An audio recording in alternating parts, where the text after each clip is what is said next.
오늘은 디모데전서 강의 5번째 시간인데요. 왜 모든 사람을 위해 기도해야 하는가라는 제목으로 함께 은혜를 나누겠습니다. 여러분은 기도할 때 누구를 위해 제일 먼저 기도합니까? 대개는 이 사랑하는 가족이나 자녀나 부모님일 때가 많지요. 너무나 자연스러운 일입니다. 하나님께서 우리에게 맡기신 그 사랑하는 사람들입니다. 가까운 사람을 위해 기도하는 것은 당연합니다. 그런데 오늘 말씀은 우리가 드리는 기도의 지경을 넓히라고 합니다. 바울은 디모데에게 이렇게 말하는데요. 1절에서 보면 그러므로 내가 첫째로 권하노니 모든 사람을 위하여 간구와 기도와 도구와 감사를 하되, 바울은 모든 사람을 위하여 기도하라 라고 합니다. 그런 다음에 여러 가지 기도의 종류를 소개하고 있습니다. 간구와 기도와 도구와 감사라는 기도의 4가지 종류를 소개하고 있지요. 먼저 간구라는 것은 구체적인 우리가 하나님 앞에 이것 주세요, 저것 주세요 하고 간구하는 그 내용을, 필요를 하나님께 아뢰는 기도를 말합니다. 또한 기도라는 말, 기도는 그냥 우리가 하는 거 아닌가요? 맞아요. 그런데 여기서 말하는 기도는 하나님을 향한 경배와 찬양을 담은 기도입니다. 즉 하나님을 높여드리고 하나님을 경배하는 기도를 말합니다. 도구라는 말은 좀 어려운데요. 다른 사람을 위해 하나님께 드리는 중보기도, 우리 흔히들 다른 사람을 위해서 중보기도 합시다 라는 이 표현이 바로 도구라는 기도입니다. 감사는 감사함으로 드리는 기도를 말하겠지요. 바울이 모든 사람을 위해 간구하라고만 하지 않고 모든 사람을 위해 감사하라라고 한다는 점이 아주 특별하지요. 바울은 모든 종류의 기도를 모든 사람을 위해서 하라고 하는 것입니다. 그러니까 간구와 기도와 또한 도구와 이 감사를 모든 사람을 위해서 하라는 것입니다. 오늘 우리의 기도 수첩에는 많은 이름이 적혀 있습니다. 휴대전화 연락처에도 많은 사람의 이름과 연락처가 저장되어 있습니다. 그런데 그들 중에서 실제로 하나님 앞에서 이름을 부르며 기도하는 사람은 상당히 제한적이지요. 어떤 사람은 기억 속에 있지만 기억 속에서 지워져 있는 사람도 있습니다. 어떤 사람은 내 마음속 판단 때문에 하나님의 긍휼하심 앞으로 데려오지 못하는 경우도 있습니다. 2021년에 아프가니스탄이 탈레반의 손에 넘어갔을 때의 일입니다. 한 기독교 매체에서 탈레반을 위해 기도하는 법이라는 이 잡지에 글이 실렸습니다. 아니, 아프가니스탄의 난민을 위해 기도하는 법이 아니고 탈레반을 위해 기도하는 법이라니, 이게 무슨 말입니까? 우리는 아프간의 난민을 위해 기도하는 것은 얼마든지 할 수 있습니다. 그런데 교회를 위협하고 사람들을 두렵게 하는 무장 세력을 위해 기도하는 것은 우리의 본성이 쉽게 받아들여지지 않습니다. 그러나 성경은 우리에게 묻습니다. 너희를 사랑하는 자만 사랑하면 무슨 상이 있겠느냐라고 말입니다. 최근에 이 북한의 사정이 매우 좋지 않다고들 하는 소식이 곳곳에서 들려옵니다. 아마 오래 가지 못할 것 같아요. 이러한 때 어느 때보다 우리가 북한에 있는 지하교회 성도들과 복음화를 위해 기도해야 됩니다. 어느 때보다 기아와 또한 빈곤과 또한 여러 가지 경제적인 또 정치적인 문제로 인해서 어려움을 겪고 있는 많은 북한의 주민들을 위해서 기도해야 되지요. 바울이 말하는 모든 사람 안에이라는 이 표현은 우리 마음에 편안한 사람만 들어있는 것이 아닙니다. 우리를 불편하게 하고 다른 생각을 지닌 사람도 들어있습니다. 거기에는 당연히 통치자들도 들어있고 높은 지위에 있는 사람들도 들어있습니다. 바울이 사역하던 당시의 권력자들은 교회에 대해서 호의적인 사람들이 아니었습니다. 복음을 환영하는 사람도 아니었습니다. 때로는 성도들을 위협했고 교회를 핍박하던 사람들이었습니다. 바울은 그렇게 자기를 사랑하는 사람이 아니라 자기를 핍박하고 비난하는 사람들을 위해 기도하라고 하고 있습니다. 모든 사람을 위한 기도는 내 감정의 크기만큼 기도하는 것이 아닙니다. 하나님의 긍휼하심의 크기를 따라 기도하는 거죠. 즉 하나님의 마음을 품고 기도한다는 말입니다. 하나님의 사랑을 품고 기도하는 것이지요. 여러분의 기도는 어디까지 가고 있습니까? 여러분의 기도 안에는 누가 들어와 있습니까? 혹시 하나님께서 품고 계시는 사람을 내 마음속에서 지워버리고 있지는 않습니까? 내가 내 마음이 불편하다는 이유로, 내가 그 사람 이해할 수 없다는 이유로, 내가 그 사람을 용납하기 어렵다는 이유로 누군가를 밀쳐내고 있지는 않느냐라는 말입니다.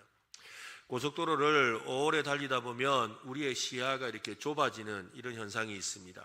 우리의 뇌는 이 쏟아지는 이 시각, 이 시각에 인지하는 이것이 너무 필요한 거예요. 막 계속해서 보이니까. 실제로 여러분 우리의 시야를 한번 보세요.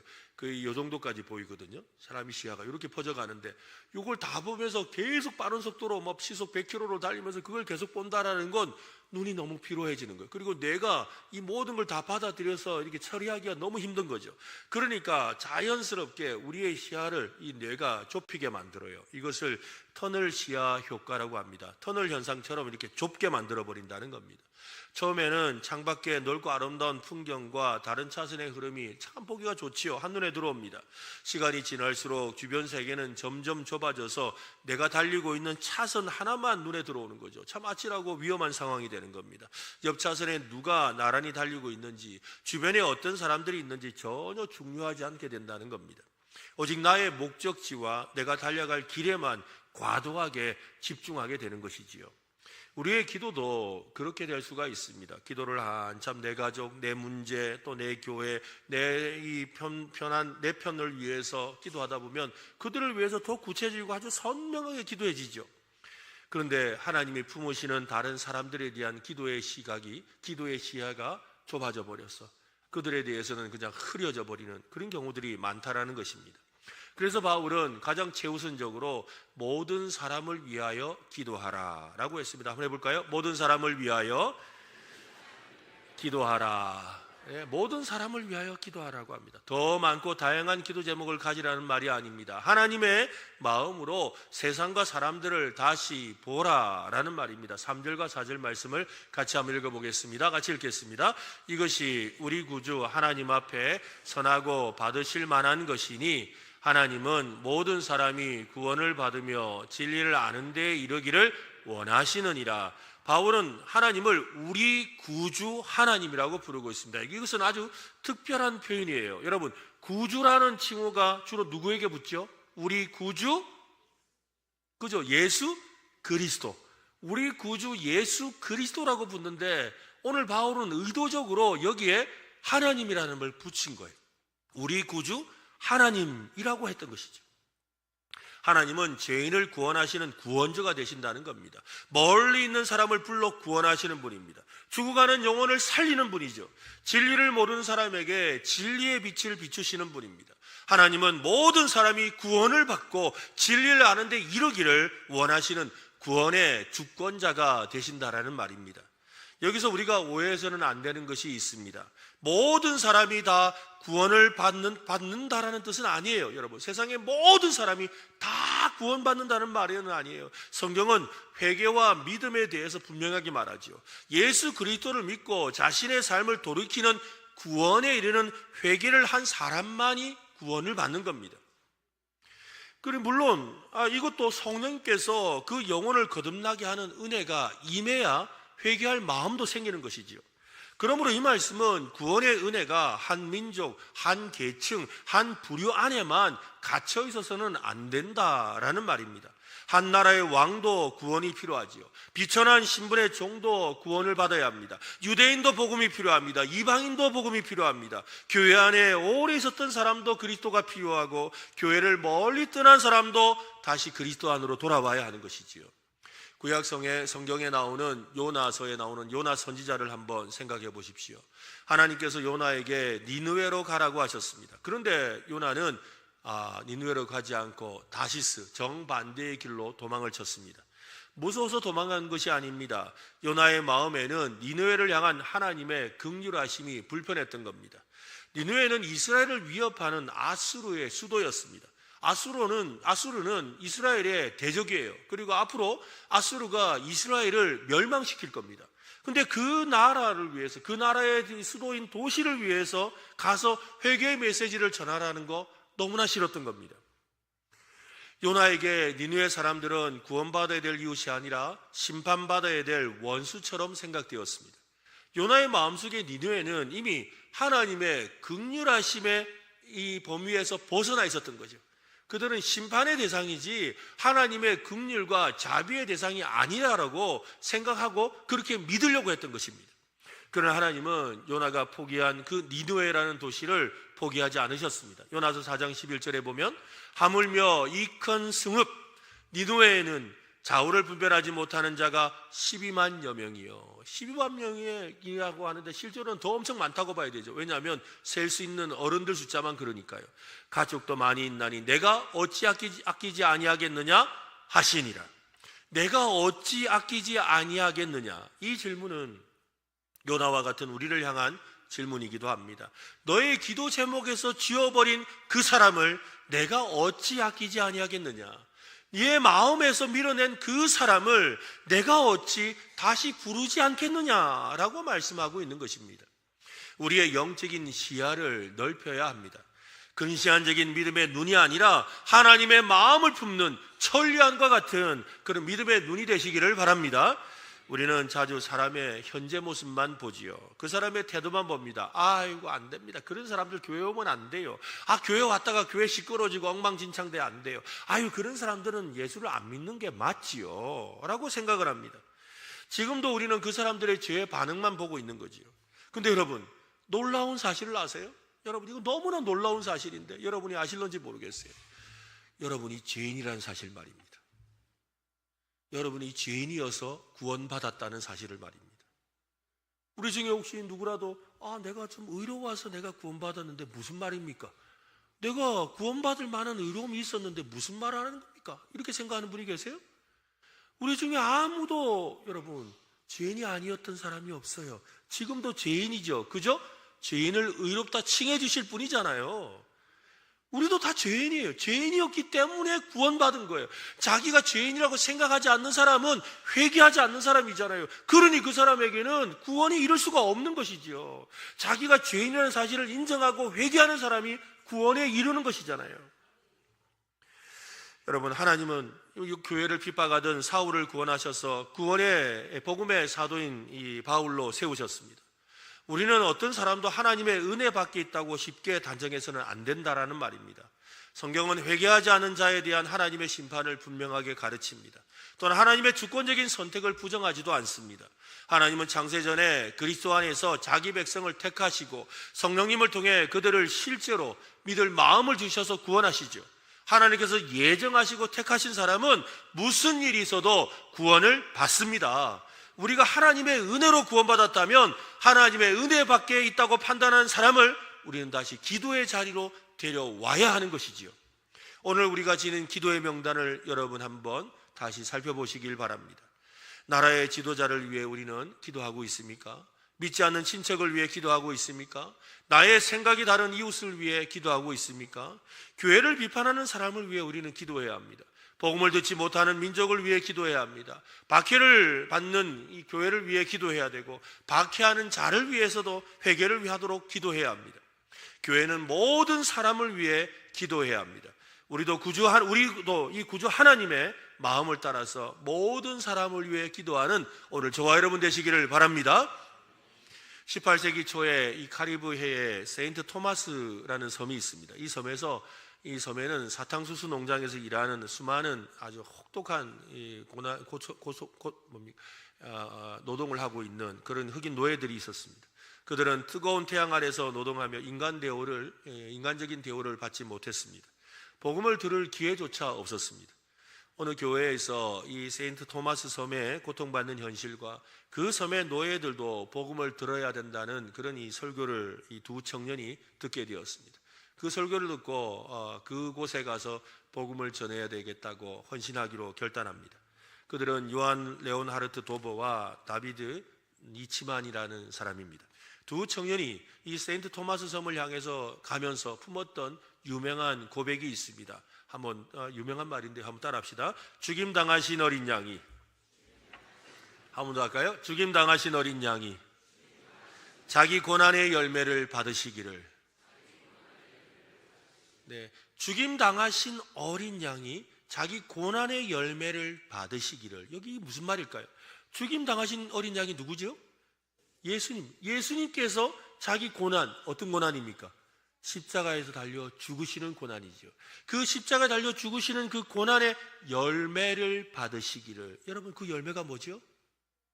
그죠, 구원이죠. 믿지 않는 자가, 죄인이 예수를 믿고 구원받는 것이라는 거예요. 죽임당하신 어린 양이 자기 고난의 열매를 받으시기를 이라는 이 구호를 외치면서 그들은 앞으로 나아갔다라는 것입니다.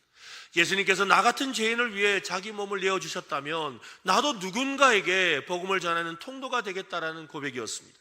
나도 예수님처럼 하나님의 관계가 끊어진 사람들 곁으로 가는 것이 마땅하다라는 말이었던 것이지요. 바울은 모든 사람을 위해 기도해야 되는 이유를 이렇게 말을 합니다. 5절 말씀을 보십시오. 같이 읽어보겠습니다. 하나님은 한 분이시요 또 하나님과 사람 사이의 중보자도 한 분이시니 곧 사람이신 그리스도 예수라. 우리가 모든 사람을 위해 기도해야 되는 이유는 예수 그리스도께서 모든 민족과 모든 계층과 모든 부류와 모든 사람을 위한 유일한 중보자가 되시기 때문입니다.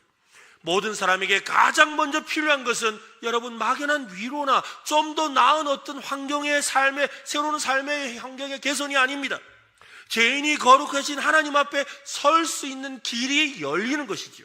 그 길이 바로 예수 그리스도이지 않습니까? 세상의 왕도 하나님 앞에 서야 합니다. 비천한 종도 하나님 앞에 서야 합니다. 부자도 하나님 앞에 서야 됩니다. 가난한 사람도 하나님 앞에 서야 됩니다. 모든 인생은 반드시 하나님 앞에 서게 되어 있습니다. 우리가 그것을 흔히들 하나님의 심판대 앞에 선다라고 그러죠.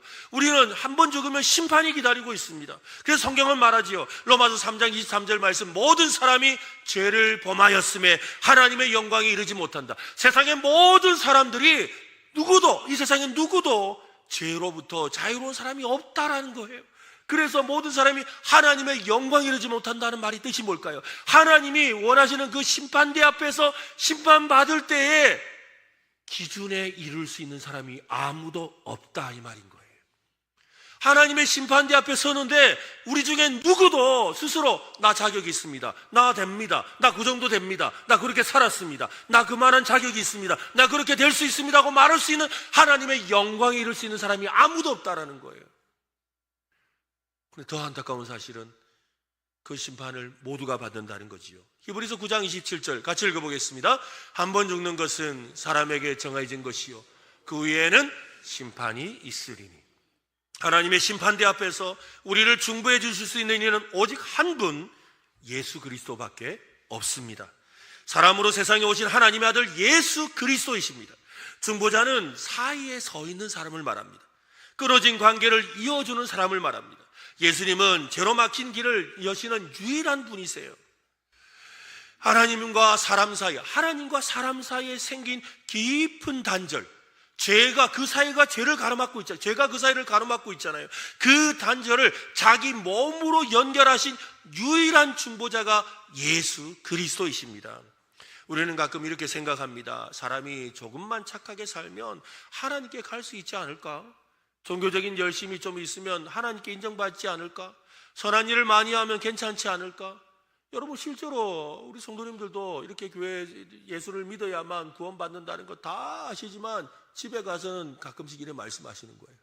아유, 그래도 우리가 교회를 열심히 나가잖아. 천국 갈 거야. 아유, 내가 그래도 교회 나간 지가 몇 년인데 천국은 가지. 또 그래요. 어떤 분은 그래요. 아유, 우리 집에 다 예수 믿는데 천국 안 가겠나. 아유, 우리가 지금 몇 대째 믿고 있는데 아유, 당연히 천국 가겠지. 아니올시다입니다. 아니올시다입니다. 성경은 분명하게 말합니다. 인간의 근본 문제는 부족함이 아니라 죄입니다. 죄가 여러분 뭡니까? 죄. 하나님을 거부하는 거예요. 하나님과 멀어져 사는 것을 죄라고 하는 거예요. 하나님은 거룩하시고 인간은 그 죄 아래서 하나님을 거부하며 살아가고 있었다는 거예요. 우리에게는 둘 사이를 이어줄 중보자가 필요합니다. 우리의 죄로 인해 심판과 저주를 대신 담당하시고 하나님께 나아갈 길이 되어주실 분이 필요합니다. 그분이 바로 예수 그리스도이심을 믿으시기를 바랍니다. 여러분, 예수님은 멀리 표지판처럼 서 계셔서 저쪽으로 가세요, 저쪽으로 가시면 됩니다 라고 하는 그런 분이 아닙니다. 예수님은 스스로 죄인들을 위하여 십자가를 지심으로 하나님께 나아가도록 우리와 함께 하시며 길을 열어주시고 하나님께로 데려가 주시는 분이십니다. 그래서 오늘 본문 6절을 한번 보세요. 6절 같이 읽어보겠습니다. 그가 모든 사람을 위하여 자기를 대속물로 주셨으니 기약이 이르러 주신 증거니라. 대속물, 이 말은 대신 값을 치르고 자유롭게 한다는 말입니다. 죄 아래에 묶여있는 사람을 풀어주기 위해 값을 치루었다는 거죠. 예수님은 우리를 구원하시기 위해 자기 자신을 내어주어서 죄의 대가로 내어주셨습니다. 십자가 위에서 우리의 죄를 담당하셨지요. 이것이 모든 사람을 구원에 이르게 하는 복음입니다. 바울은 로마서에서 이 점을 더욱 분명하게 선언합니다. 로마서 3장 24절, 3장 23절 조금 전에 제가 읽어드렸거든요. 모든 사람이 죄를 범하였으며 하나님의 영광에 이르지 못한다라고 선언한 다음에 그런 그리스도 예수 안에 있는 속량으로, 예수 그리스도 안에 있는 그 대속물로 자신을 내어주심으로 말미암아 하나님의 은혜로 값없이 의롭다 하심을 얻은 자가 되었느니라. 여러분, 그래서 이것이 바로 복음이라는 거예요. 그래서 로마서 1장 16절은 말합니다. 내가 복음을, 어떤 복음이요? 우리는 모두 다 죄 가운데 있고 하나님의 영광에 이룰 수가 없고 하나님의 심판대 앞에서 저주를 받아 사망에 이르게 될 우리를 예수 그리스도께서 우리를 위하여 하나님과 우리 사이에 서서 우리의 길을 열어주시고 우리를 위하여 십자가 달려 죽으신 그 복음을 부끄러워하지 아니하노니, 이 복음은 모든 믿는 자에게 구원을 주시는 하나님의 능력이 됩니다. 먼저는 유대인에게요, 그리고 헬라인에게로다. 예수님께서 모든 물류와 모든 민족의 죄인에게 유일한 구원의 길이 되셨는데, 교회가 저 사람을 위해서는 기도 안 해도 됩니다, 그렇게 말할 수 없지요. 우리가 아직 죄인 되었을 때 그리스도께서 우리를 위하여 죽으셨는데, 그 은혜가 우리를 살렸습니다. 이 은혜가 모든 사람에게 주어져야 하는데, 아유, 저 사람은 안 돼요, 아유, 모르겠어요. 이 복음은 모든 사람에게 선포되어야 합니다. 교회는 모든 사람에게 유일한 중보자 예수 그리스도를 증언해야 한다는 것입니다. 그 증언하는 삶의 시작이 바로 기도인 줄로 믿으시길 바랍니다. 우리는 기도할 수 있습니다. 기도할 수 있습니다. 기도할 수 있습니다. 내가 예수님 없이는 하나님께 갈 수 없는 사람이었다면 저 사람도 예수님 없이는 하나님께 갈 수 없는 사람입니다. 내가 은혜로 하나님 앞에 서 있는 사람이라면 저 사람도 은혜가 필요한 사람이지요. 내가 십자가 때문에 살아났다면 저 사람도 십자가 복음을 들어야 될 사람입니다. 오늘 우리의 기도 제목을 여러분 다시 점검해 보아야 합니다. 혹시 우리의 기도가 너무 내 필요에만, 내 요구사항에만 머물러 있지는 않습니까? 십자가의 은혜와 복음을 아는 사람들은 이렇게 기도합니다. 주님, 저 사람도 예수님을 알게 하여 주옵소서. 저 가정도 복음 안으로 들어오게 하여 주옵소서. 저 민족도 한 분 중보자 예수 그리스도를 믿게 하여 주옵소서. 하나님, 구원은 하나님께 속한 일입니다. 그러나 기도는 우리에게 맡겨진 일입니다. 이름을 부르며 하나님 앞에 올려드리는 것은 우리에게 맡겨진 책임이고 사명입니다. 지금까지 기도하지 못했던 이들을 위해 우리 기도할 수 있기를 바랍니다. 여러분, 태국 우리 미얀마 난민 아이들, 여러분 입양한 아이들을 위해서 여러분 기도하고 계시죠? 기도하십시오. 또 그 이왕이면 그들의 친구들 위해서도 기도하시기 바랍니다. 이런 기도가 우리의 입에서 시작될 때 우리의 삶을 통해 복음의 역사를 하나님은 이루어 가실 줄로 믿습니다.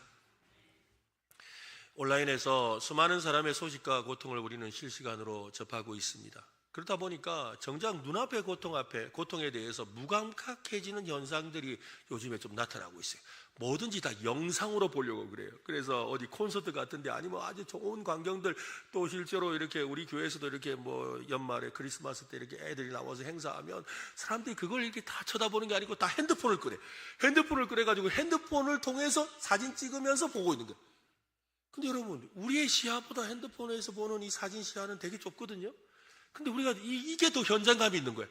왜냐하면 우리가 너무 영상을 보고 살아가지고 현장에서 실제로 일어난 일을 보면 감흥이 없어요. 다 뭐든지 현장에서도 이렇게 봐야 돼요. 심지어는 음식을 먹을 때도 어떻게 하죠? 일단 사진부터 찍어놓고, 그죠? 아니, 그걸 그냥 보면서 맛을 느끼는 게 아니라 사진 찍으면서 맛을 느끼려고 하는 거예요. 그게 오늘날 우리의 현실인 거예요. 정작 눈앞에 있는 것에 대해서 무감각해져 가고 있는 현상인 거예요. 이것을 디지털 방관자 효과라고 합니다. 실제로 여러 사고 현장에서 사람들이 피해자를 돕기보다 스마트폰을 꺼내가 막 사고 현장을 막 찍잖아요. 사실 이 스마트폰을 꺼내는 이유는 뭐예요? 119 전화해야 될 거 아니야. 그 전화는 안 하고 카메라를 켠다는 거예요. 왜 그래요? 누군가가 구조를 요청했겠지. 누군가가 119 전화했겠지라고 생각한다는 겁니다. 복음 전도나 선교에 대해서도 이런 방관자적인 사고가 우리 안에 있습니다. 목회자가 하겠지. 선교사님들이 가서 하잖아. 전도에 은사가 있는 사람이 하겠지. 우리도 그저 영상을 보니까, 영상을 보면서 저렇게 현장에서 하는구나. 그 영상을 보면서 하니까 그래 맞지 저렇게 저 사람들 저래 하지. 맞아 그렇게 생각하는 거예요. 모든 사람이 복음을 들어야 된다는 사실에 대해서 동의합니다. 그러나 그 복음을 전해야 될 책임이 자꾸 다른 사람에게 넘겨지고 있는 거지요. 이것이 바로 영적 방관자가 되어 있는 것입니다. 바울은 모든 사람을 위해 기도해야 되는 또 다른 이유를 우리에게 소개합니다. 7절입니다. 같이 읽어보겠습니다. 이를 위하여 거짓말이 아니니 믿음과 진리 안에서 내가 이방인의 스승이 되었노라. 바울은 이를 위하여라고 하죠. 여러분, 무엇을 위하여입니까? 예수 그리스도께서 모든 사람을 위하여 자신을 대속물로 주신 그 복음을 위하여입니다. 이 복음은 전해져야 합니다. 흘러가야 합니다. 모든 민족과 모든 계층과 모든 영혼에게 증언되어야 합니다. 바울은 자신을 전파자와 사도라고 말하고 있습니다. 전파하는 자라는 건 누굽니까? 왕의 소식, 바로 예수 그리스도께서 우리를 위해 오셨고 십자가에 달려 죽으시고 부활하셨다라는 그 증인 되신 것, 이 부활의 증인으로서 나가서 그것을 전파하는 사람을 말하죠. 사도는 무엇입니까? 보냄을 받은 사람입니다. 즉 우리가 전파하도록 보냄을 받은 사람이라는 것이지요. 우리도 바울처럼 복음을 전파하도록 보냄을 받았습니다. 바울은 자신이 이방인의 스승이 되었다고 합니다. 이것은 복음이 한 민족 안에 머물 수 없다라는 말입니다. 가까운 사람에게만이 아니라 먼 사람의 나라의 사람들에게도 전해져야 한다는 것이죠. 나와 비슷한 사람에게만이 아니라 나와 다른 언어와 어떤 문화와 삶을 가진 사람에게도 전해야 한다는 말입니다. 바울은 서두에서 우리와 직접적으로 연관이 없어 보이는 사람들을 위해 기도하라고 했습니다. 2절 말씀을 한번 보세요. 같이 한번 읽어보겠습니다. 임금들과 높은 지위에 있는 모든 사람을 위하여 하라.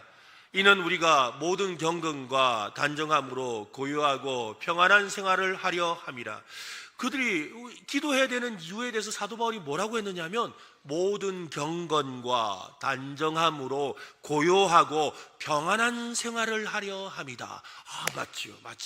우리도 그렇게 알고 있습니다. 우리가 나라를 위해서, 또 대통령을 위해서, 또 국회의원을 위해서, 또 나라의 위정자들을 위해서, 또 여러 가지 일들을 위해서 우리가 기도하는 이유는, 여러분, 우리가 그들을 위해서 기도하는 이유, 오늘 말씀처럼 평안한 생활을, 고요하고 평안한 생활을 하기 위함이라는 거 다 인정하시잖아요. 근데 여러분, 이 고요하고 평안한 생활이 뭐죠?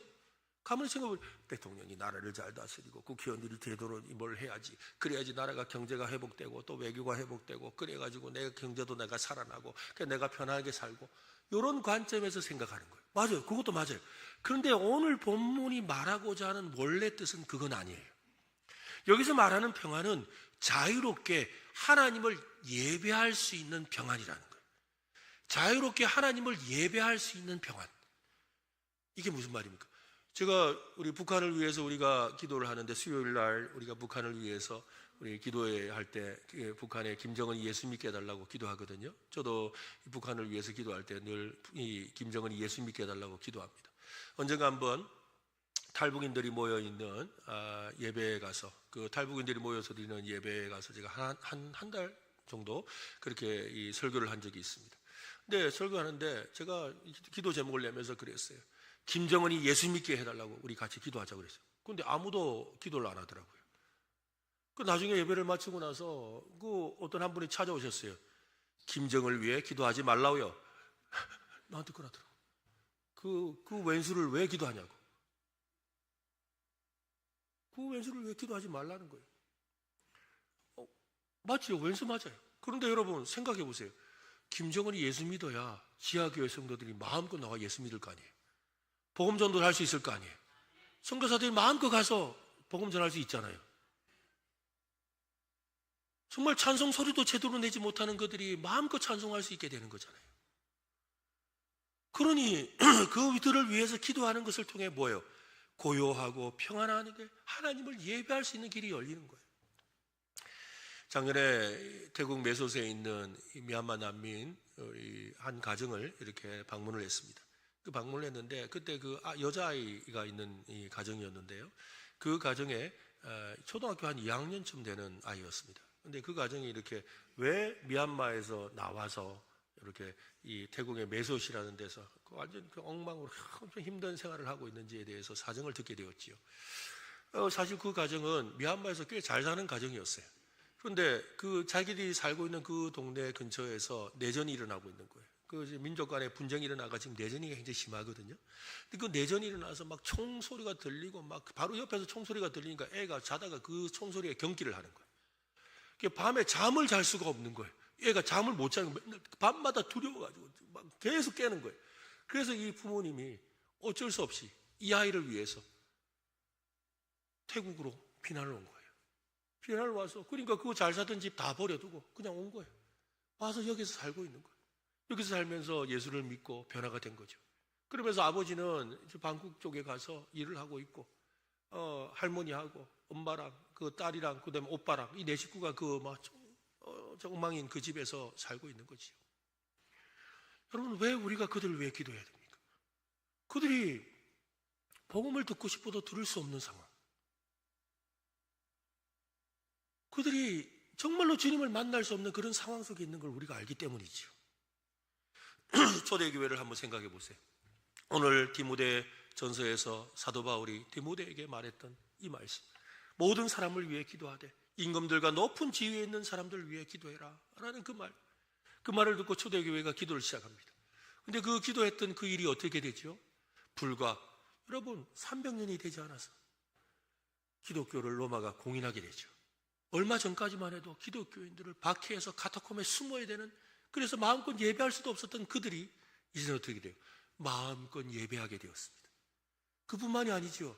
모든 길은 로마로 통한다고 그 모든 길을 통해 복음이 전파되어서 그 복음이 여기까지 온 거잖아요.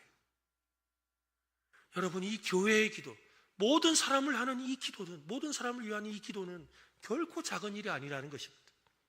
기도는 하나님께 모든 것을 맡겨드리는 거룩한 순종입니다.